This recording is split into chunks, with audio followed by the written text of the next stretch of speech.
What is up, YouTube? Welcome back to Work Knife Balance. We have a fun, interesting knife for y'all to go over today. But before we get started with that and get too far into this, I just want to go ahead and say thank you to anybody who has already liked and subscribed to our channel. It is because of y'all that we continue to make content and really love doing this. So thank you very much for supporting us in that. If you haven't already subscribed to the channel, feel free to hit that subscribe button down below, or you can hit the link in the corner over here. We're going to continue to make content, so we'd love for you to see it and be a part of what we're doing here anyways. So yeah, without further ado, let's go ahead and get started with this knife. We've got a Hogue Collector Series knife today. This is going to be a fun knife for multiple reasons. One, this is the first Magnacut knife that I've owned and first Magnacut in my collection.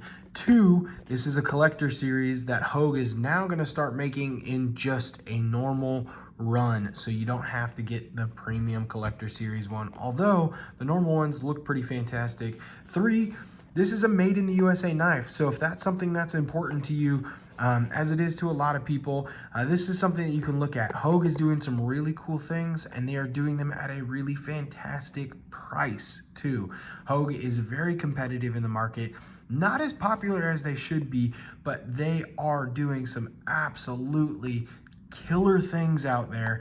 And we're gonna have a couple other videos with a few other Hogues as well coming up, but please go check it out. They've got some really cool things. I've got no affiliate with Hogue. I've got nothing with them or whatnot or anything, so I just really like good stuff. So yeah, without any more, you guys don't want to hear about Hogue, you want to see this knife.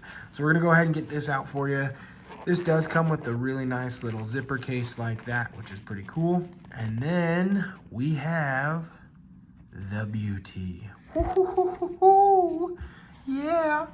This is an OTF. This is the Hogue Counterstrike. So this is absolutely a premium double action OTF by any standard. This is just a beautiful knife. The ergos on it feel good. It looks fantastic. It has some really good detailing to it, some really good coloring in the hardware, which isn't too important, but it's cool. The button feels great. And then the steel, look at this. Magnacut steel. That is absolutely amazing. And not only is it Magnacut, but Hogue is doing some really cool things with their Magnacut.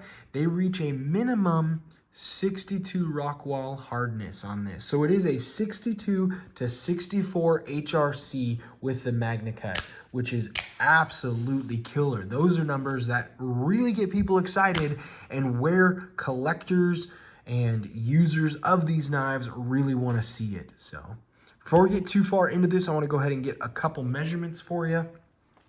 Starting with an overall measurement, we are looking at about 8.25, 8.3, 8.3 in there. The blade, we are looking at about 3.4 on the blade. And then a closed, we are looking at about 5 inches to the end of the glass break there. So yeah, this is a pretty amazing knife. I'm really excited to show this knife and have this out here, but yeah. Let's do quick comparisons as well while we got it out. So first we'll just do a comparison to the Ontario Rat 1. Obviously two completely different styled knives, but this gives you a good idea on the size, pretty close in size there. And then an Ontario Rat 2 down there. And then we'll go ahead and pull out the Spyderco's. We got a Spyderco Para 2 and a Spyderco Para 3.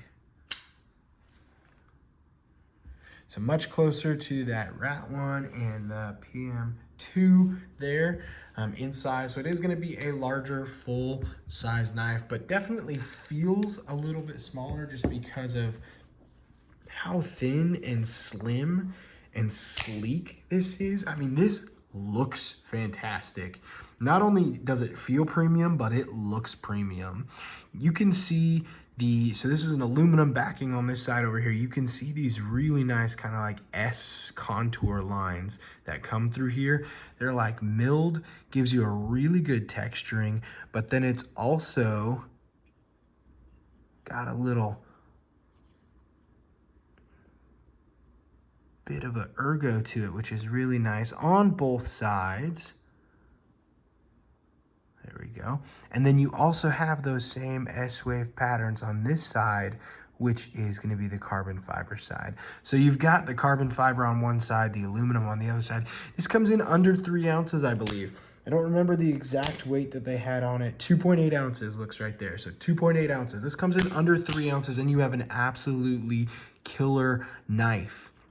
Now, I know there's a lot of stipulation about OTFs, that these are weapons, that these are dangerous, that these should not be carried, and there are a lot of places where you cannot carry this. So if this is something you're interested in, you're looking at this, please make sure you check your local laws, check your state laws, make sure this is something you can own, carry, have in your collection, because I know before I moved to where I live now, I could not have one of these, and so I'm really excited that I am somewhere now where I can carry this.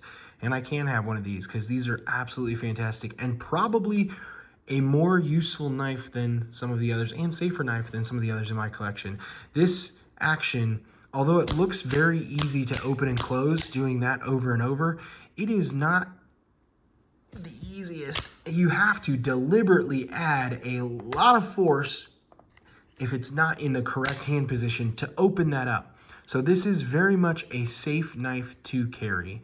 You do have that ambidextrous deep pocket clip on it. So you could have this tip down in your pocket and not have to worry at all that is going to deploy on you, which is absolutely a very key thing to think of when you have a knife like this in your pocket. So yeah, this is a beautiful knife, and I am just absolutely thrilled that I've got this one in my collection.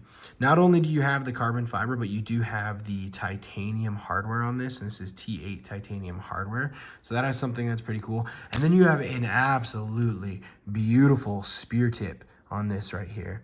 This is something that I think is really cool because it's not something you see very often. You don't see very many folder spear tips because folders and spear tips don't go together, but you do see some really beautiful looking spear tips, and now this is one that you can carry and have, which is really nice. A lot of times you'll get some of these OTFs with a Tonto to them, and I think they look kind of silly in my opinion.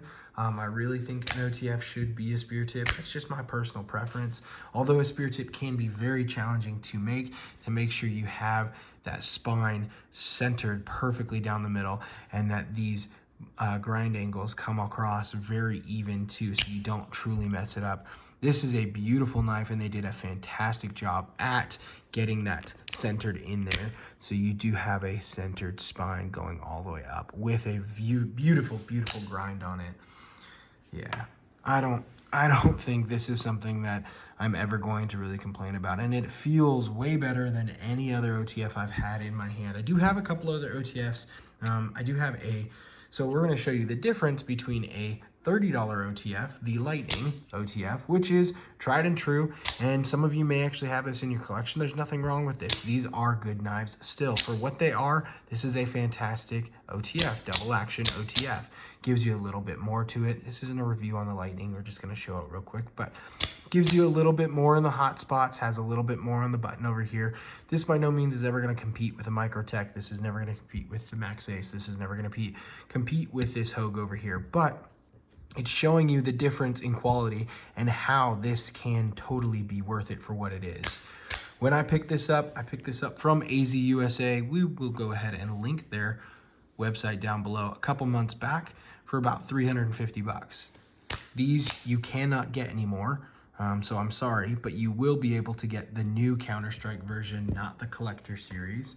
And they are going to be, I'm assuming, somewhere around $300 for it, which is a absolutely stupidly competitive price for what they are. This, I'm going to say it, with the lack of play in the blade here, the way it looks, the way it feels, how easy it is to manipulate when it's in the correct position and how just absolutely firm it feels in hand. I'm gonna say this is better than any Microtech I've held at that price range, at that lower price range. And so this is definitely going to compete with some of those and probably blow them out of the water. So this is definitely something that I would keep my eyes on if I were you. And you can legally own and carry this where you're at. This Hogue Counterstrike series that's coming out with a tonneau and a spear tip is going to be something to look out for, because this is definitely a contender for one of the best OTFs in my opinion, especially for that $300 to $400 price range out there. So yeah, until next time, stay safe and TTFN.